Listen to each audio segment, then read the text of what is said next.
আসসালামু আলাইকুম বন্ধুরা, আশা করি সবাই ভালো আছেন। আজকে আপনাদের সঙ্গে শেয়ার করছি একদম গ্রামের ঘরোয়া স্টাইলে বানানো কাঁচা আমের আমসত্ত্ব।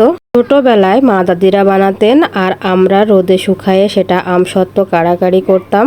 সেই পুরনো স্বাদটাকে আবার ফিরিয়ে আনলাম আমার মাটির চুলার রান্নাঘরে।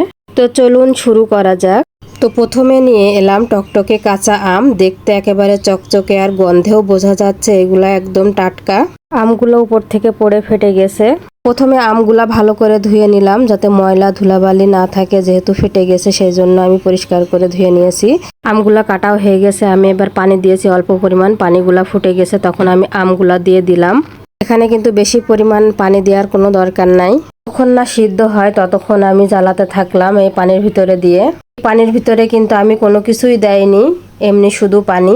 আমগুলা যখন সিদ্ধ হয়ে গেছে তখন আমি একটা ঝুড়ির ভিতরে নিয়ে নিয়েছি, যেহেতু নিচে পানি ছিল অনেক সেই জন্যই আমি ঝুড়ির ভিতরে নিয়ে, আপনারা দেখতেই পাচ্ছেন কত সুন্দর সিদ্ধ হয়েছে আমগুলা। ঝুড়িতে ডলে আমগুলার পিউরিটা আমি বের করে নেব, দেখুন কত সুন্দর করে হয়ে যাচ্ছে।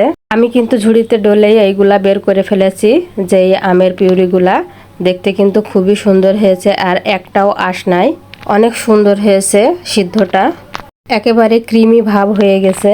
আমি 4টা আমে 1 কাপ চিনি দিলাম। চিনির পরিমাণটা একটু বেশিই দিতে হবে, কারণ আমার এটা ন্যাংরা আম, যদি অন্য আম হয় তাহলে কিন্তু একটু কম দিলেও হবে।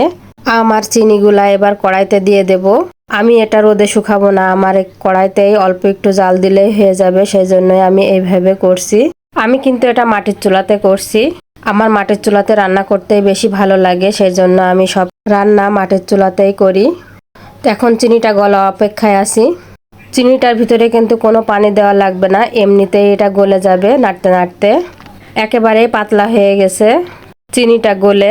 আমি এখন এর ভিতরে কিছু মশলা অ্যাড করব। এখানে চিলি ফ্লেক্স দিয়ে দিচ্ছি আর দিয়ে দিচ্ছি 5 ফোড়নের ভেজে রাখা গুঁড়া।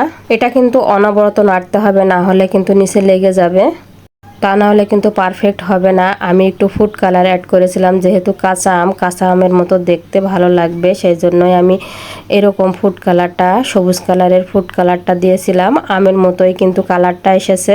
10 মিনিট জ্বালানোর পর এরকম ঘন হয়ে এসেছে। তো এরকম ঘন হয়ে আসলে আমসত্ত্বটা নামাই ফেলতে হবে, বেশি কিন্তু ঘন করা যাবে না, তাহলে কিন্তু সেটা ভালো হবে না, খেতেও ভালো লাগবে না।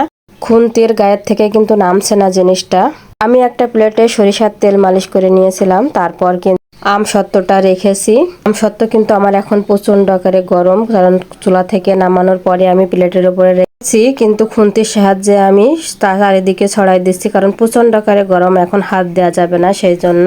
যখন একটু ঠান্ডা হয়ে আসলো তখন আমি হাত দিয়ে চেপে চেপে এইগুলা পুরা প্লেটটা শার্ট করে দিলাম। দেখেন কত সুন্দর হয়েছে দেখতে, একেবারে মনে হচ্ছে কাঁচা আম। তো দেখুন বন্ধুরা, একদম পুরনো দিনের মতো টক মিষ্টি, একেবারে কাঁচা রঙের আমসত্ত্ব। একবার মুখে দিলেই বোঝা যাবে গ্রামের সেই পুরনো স্বাদটা। যারা এখনো বানিয়ে দেখেননি, আম কিন্তু ফুরায়ে যাচ্ছে, অবশ্যই একবার ট্রাই করে দেখবেন। আর হ্যাঁ, শেয়ার করতে কিন্তু ভুলবেন না, লাইক কমেন্ট করতেও ভুলবেন না। চ্যানেলে নতুন হয়ে থাকলে অবশ্যই সাবস্ক্রাইব করে দিন। আল্লাহ হাফেজ, দেখা হবে নতুন কোনো রেসিপি বা গ্রাম বাংলার গল্প নিয়ে। ভালো থাকবেন সবাই।